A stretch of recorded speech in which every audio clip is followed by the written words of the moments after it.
Sejamos todos muito bem-vindos nesta casa de oração, de aprendizado, para mais uma noite de reflexão. Agradecer a presença de todos, né? E fazermos a nossa prece inicial pedindo ao Mestre Jesus que nos abençoe, que nós possamos deixar as nossas preocupações lá fora para aproveitarmos o máximo possível desse tempo que temos aqui nessa casa. Que o Mestre Jesus nos ilumine, nos encha de compaixão, de misericórdia, de amor, para que nós possamos, no nosso dia a dia, sermos pacientes, tolerantes e aproveitarmos o máximo possível dos seus ensinamentos, Mestre. Que Tu estejas conosco, não só nessa noite, mas em todos os dias de nossas vidas. Que assim seja, graças a Deus. O nosso tema de hoje é: honrai o vosso pai e a vossa mãe. Ele está contido no Evangelho segundo o Espiritismo, no capítulo 14, né? E a maioria dos livros dos Evangelhos que abordam o Espiritismo falam, né, desse importante tema. E o tópico inicial do Evangelho diz o seguinte: honrai ao vosso pai e à vossa mãe, a fim de viverdes longo tempo sobre a terra que o Senhor vosso Deus vos dará. Ele é o quarto mandamento, né, daquela lista de 10 mandamentos escritos na famosa Tábua de Moisés, né? Então, é um mandamento que é respeitado praticamente em todas as religiões, né?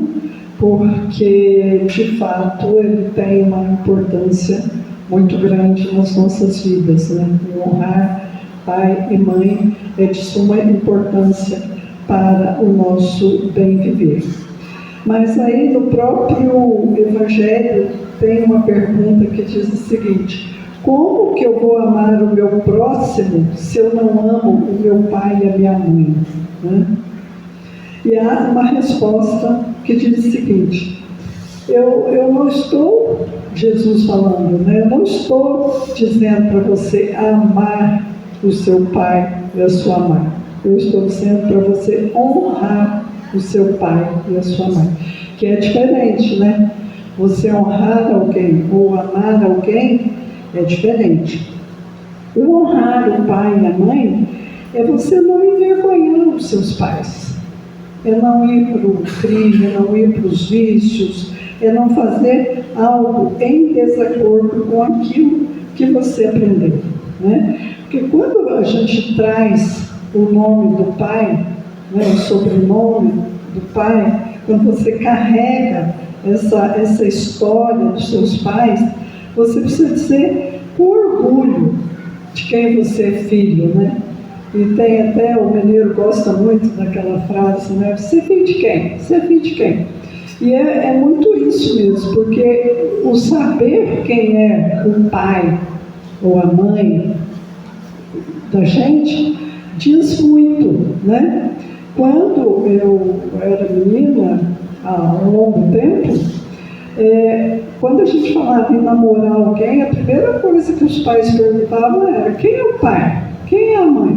Né? Porque é pelos pais que você tem um indicativo de quem é o filho, né? É muito, eu, quando tive a minha filha também, quando ela começou a sair, a querer namorar, eu me preocupava muito de saber quem eram os pais da pessoa com a qual ela ia sair, né? Acho que ainda hoje existe essa preocupação, né, de saber quem são os pais da pessoa com a qual o seu filho está namorando, né? Se o coleguinha, se teu filho ou neto pede para ir dormir na casa de um coleguinha, você primeiro quer saber a história toda da família, dos pais, né? Então, é um indicativo muito forte do comportamento, né, daquela pessoa pelos pais que ele tem, né? Se você sabe quem são os pais, você tem um certo alívio ou um certo desconforto, né? Na filha daquela pessoa, acho melhor você tomar cuidado, né? Não é um bom indicativo. E é importante que a gente pense também que os laços de sangue, eles não estão entre os espíritos, né? Porque o fato de você herdar características genéticas de uma pessoa não quer dizer que você herdou as características do espírito, porque o espírito não foi feito pelos pais, né? Não foi feito pelos homens. Então você pode nascer numa família cujos pais te são simpáticos, né? Porque são espíritos afins, espíritos simpáticos, ou pode ser antipáticos, né? Você pode não ter uma simpatia espiritualmente falando. E aí é que ocorrem os grandes problemas, né? E a questão também dos filhos ingratos, né?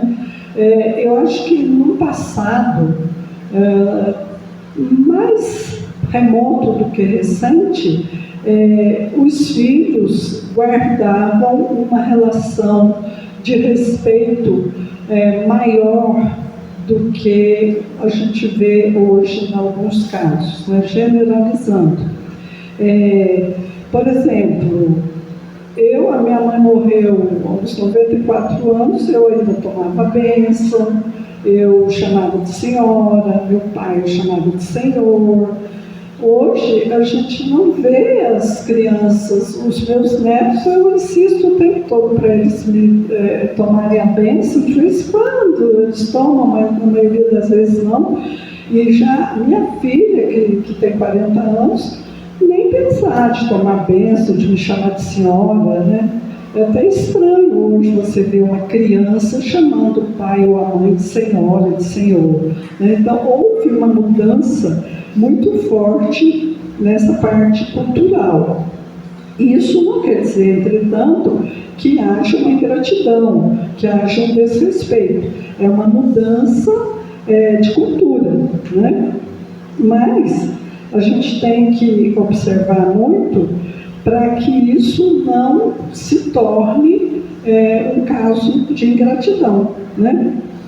Porque quando a gente pensa numa mãe especial, o tanto que uma mãe se preocupa, né, desde o nascimento de um bebê, da amamentação, dos cuidados com a saúde, a proteção daquela criança, né, para que ela não se machuque, para que ela cresça no caminho do bem, né? É a mãe que tem as maiores preocupações, porque teoricamente é ela que fica mais tempo com os filhos, né?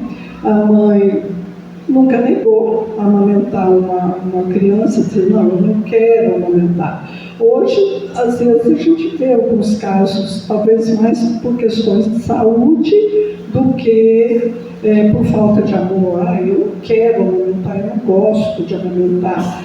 Existem casos, mas são mais raros, né? O normal é a mãe amamentar e cuidar. Você vê que os filhos já estão bem maduros e a mãe chama de menino, né? Menina. Porque a minha menina vai casar, o meu menino arruma um emprego fora e tal. E é a mãe que sempre guarda uma jantinha para o filho no forno à noite, né? É a mãe que reza todo dia para o filho arrumar um emprego, arrumar um bom casamento, enfim. Os pais estão, de um modo geral, sempre cuidando da segurança emocional, da segurança física dos filhos, né? Então, compete também aos filhos esse cuidado para com os pais, né? Então, é uma mão dupla, né? É uma mão dupla. Agora, existem também pais que dão muito trabalho para os filhos, né?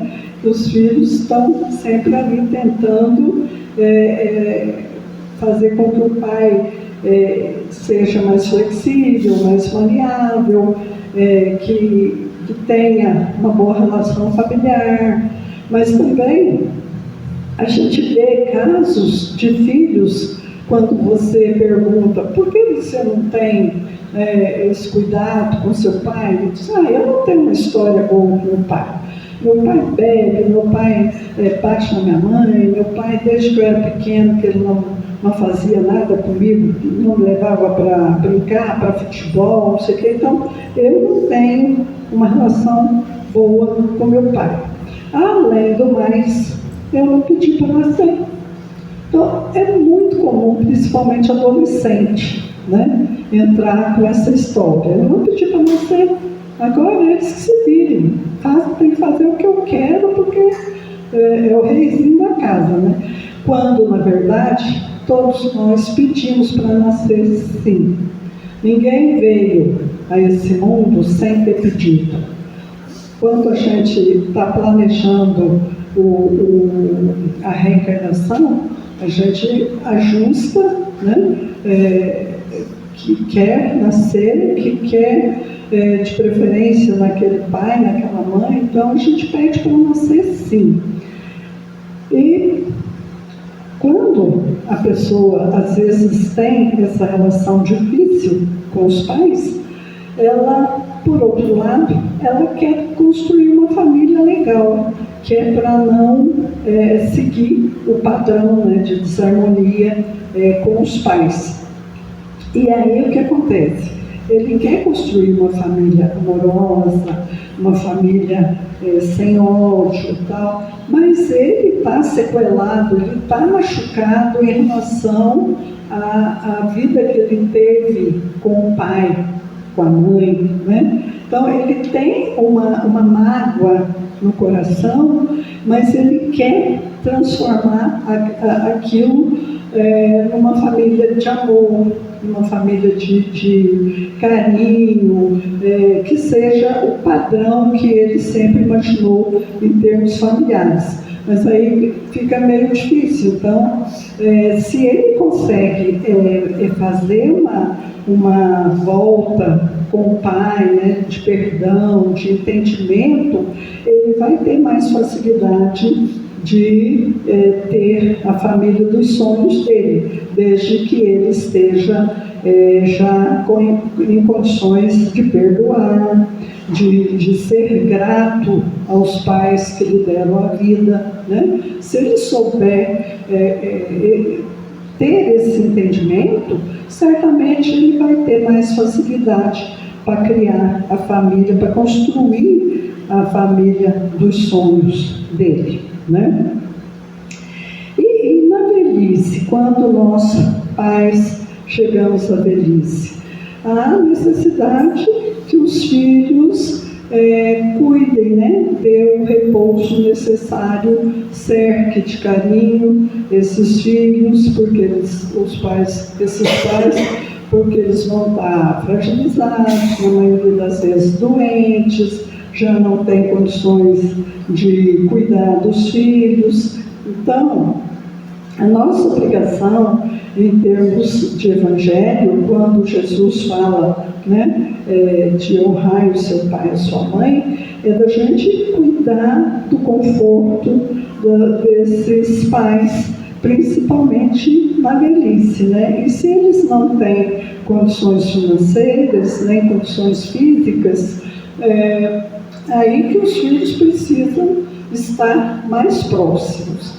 E hoje a gente tem uma questão que é uma discussão muito séria, que é de colocar os pais num abrigo, numa casa de cuidados, né? Por quê? Porque a sociedade hoje, ela é diferente do que era há anos atrás. Antigamente, ou no passado recente, as famílias tinham condições, tinha sempre uma pessoa em casa para cuidar dos pais, para cuidar, às vezes, dos netos. Mas na nossa sociedade moderna, que todo mundo trabalha, que é importante que todos trabalhem para o sustento da família, né? Às vezes não tem ninguém para cuidar do pai idoso ou da mãe idosa. Então, é uma dúvida muito grande que assola as famílias, né? Colocar ou não colocar os pais numa instituição, num abrigo, né? Que tenha cuidados que a pessoa idosa necessita. É muito difícil essa decisão, porque se fica em casa, não tem também o cuidado necessário. Porque às vezes a pessoa idosa, ela tem dificuldade de locomoção. Aí, para você contratar um cuidador, o cuidador nem sempre tem a expertise necessária para dar os cuidados, né, para aquela pessoa idosa, para dar medicamento, para dar banho, enfim. E é também uma situação que é muito onerosa, né, porque não basta uma pessoa para cuidar, a gente precisa ter, às vezes, 3, 4 pessoas, né, para fazer turnos diferentes. Então, é complexo, é uma decisão complexa. Agora, se você opta por colocar os pais num abrigo, que você não abandone, né? Que não seja um depósito para você se livrar, né, grosseiramente falando, dos seus pais. Que você continue se relacionando com eles, com visitas o maior número de vezes possível, sabendo de como ele está, acompanhando a saúde, conversando, enfim, é apenas uma extensão do lar, né? É uma forma de você dar dignidade para os seus pais e não de se livrar deles. Então, há casos e casos, aí vai depender de como a gente vai ter condições de solucionar essa questão. Outra questão também que a sociedade moderna está nos demandando é a questão dos pais, no caso dos avós, cuidarem dos netos, né? Porque quando os pais estão com saúde, estão ainda com boa mobilidade, e os filhos trabalham fora, então a maioria acaba delegando para os avós o levar para a escola, buscar na escola, levar na natação, levar não sei onde, quase que como uma obrigação. Também não é justo você utilizar os seus pais como mão de obra gratuita, né, para fazer os trabalhos que cabe a você, pai, a você, mãe. E muitas vezes também são delegadas tarefas domésticas, né? Você chega na casa da pessoa, tem lá a avó cozinhando, fazendo as tarefas de casa, porque os filhos estão trabalhando, e aí vão almoçar, vão jantar, vão dormir, e os avós, os pais, né, não têm sossego, não têm descanso. Então a gente tem que ter muito claro esse limite para a gente nem abandonar os pais que já não servem mais para nos atender e nem de sobrecarregar esses pais que estão ainda em condições de trabalho, né? Então, que a gente ache um meio termo que fique bom para todo mundo e que não azede, né, as relações, não complique o dia a dia nem dos pais nem dos filhos.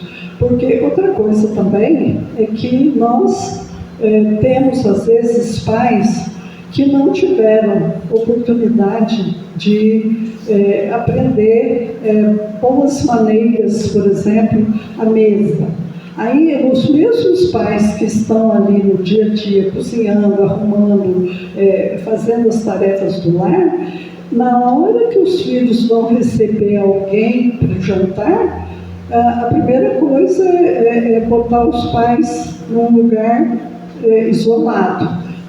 Meus pais não conseguem conviver com as visitas porque eles gostam de repouso, eles querem ficar tranquilos lá no cantinho deles. Na verdade, a gente está escondendo, né, que a gente está com vergonha de apresentar os nossos pais para alguns amigos que são, digamos assim, chiques, né? Porque meu pai não sabe pegar uma faca, meu pai derrama as coisas na roupa, meu pai não sabe usar a taça, então é melhor ele não participar do jantar. Deixa ele quietinho lá no canto dele, ele gosta de ficar lá e tal. Então, é outro cuidado que a gente precisa ter, né? Porque eu me lembro, a minha mãe, ela adorava participar de tudo. Então, mesmo se eu quisesse deixá-la no cantinho por alguma razão, ela ia chegar lá, ia sentar na melhor cadeira, ia conversar com todo mundo e não tinha conversa. Então, a gente tem que saber, né, lidar com essas dificuldades. Por quê? Porque a gente está ensinando os nossos filhos, no caso os meus netos, através do exemplo, né? Porque se você trata os seus pais de uma forma rude, grosseira, não dando a atenção e o carinho que eles necessitam, os teus filhos estão vendo aquilo no dia a dia, né? E você, ao lidar com os seus pais com essas deficiências, derramando comida na roupa, não sabendo usar o talher, você está se preparando para quando os teus filhos tiverem aí 3, 4, 5 anos, eles vão estar fazendo exatamente isso, sujando a roupa, derramando comida no sofá, derramando suco no banco do seu carro novo que você acabou de comprar. Então, se você desperta a sua paciência com os seus pais, teoricamente você vai estar se enchendo de paciência para, quando chegar os momentos com os seus filhos, você também saber lidar com aquela situação.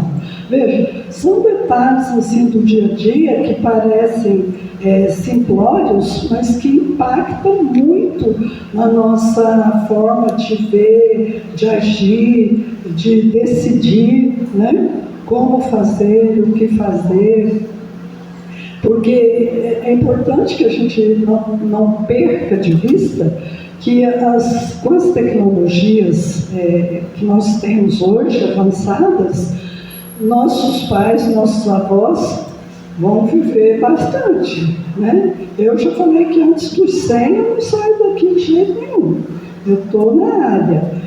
Então, a gente vai ter que ir descobrindo formas de lidar, né, com as pessoas idosas, com dificuldades, com deficiências, né? Porque pensemos o seguinte: se eu falho no trabalho, ou se eu falho em algum outro ângulo da sociedade, tudo bem, vai aparecer alguém que vai me substituir. Mas se eu falho como pai e como mãe, não vai ter substituto, né? Então, nós temos que pensar que o mau filho, ele é mau em tudo. Prestem atenção nessa fala. Se eu sou uma má filha, muito provavelmente eu vou ser uma má mãe, uma má esposa, uma má vizinha, uma má profissional. Tudo começa com você sendo um bom filho. Aquele que leva um chocolatinho para a mãe, uma florzinha, que leva o pai para a pescaria ou para passear, para dar uma volta na praça, tomar um sorvete. É muito diferente você ver a relação de filhos amorosos com os pais, e filhos, eu não diria nem que são ingratos, mas que são desligados, às vezes por questões profissionais, por questões de tempo, enfim, é diferente. Então, que procuremos ser bons filhos, bons pais, né? Bons avós, porque é o exemplo, né? É o que eu disse, é o exemplo, é o que a gente faz, é que está sendo visto, né? E sendo repetido. Então, que nós possamos ser esses pais que a sociedade precisa para ter um novo olhar, um novo posicionamento, né? Uma nova forma de decidir as vidas, né, da gente. Então, as reflexões serão essas. Eu acho que a gente pode sair daqui pensando pelo menos alguma coisinha a respeito. E vamos encerrar agradecendo a presença de vocês, aqueles que vão tomar passe, que saiam daqui com as energias renovadas, que retornem para suas casas com os pensamentos elevados para uma semana, ou meio de semana e final de semana, com muitas coisas boas, com bons acontecimentos. Vamos fazer a nossa prece de encerramento, pedindo à nossa Mãe Maria de Nazaré que nos dê a paciência necessária e o entendimento necessário para que nós tratemos as nossas questões com relação aos nossos pais, aos nossos filhos, da forma mais digna, mais correta e mais diante dos ensinamentos do Cristo. Que Tu, Mãe, possa nos orientar, possa nos guiar, para que nós sejamos exemplo para aqueles que convivem conosco, sejam filhos, sejam netos, sejam pais, que possamos dar o amor necessário a cada um deles, para que a vida lhes seja mais leve, mais amorosa e mais confiante. Esteja conosco, Mãe, em todos os dias de nossas vidas. Que assim seja, graças a Deus.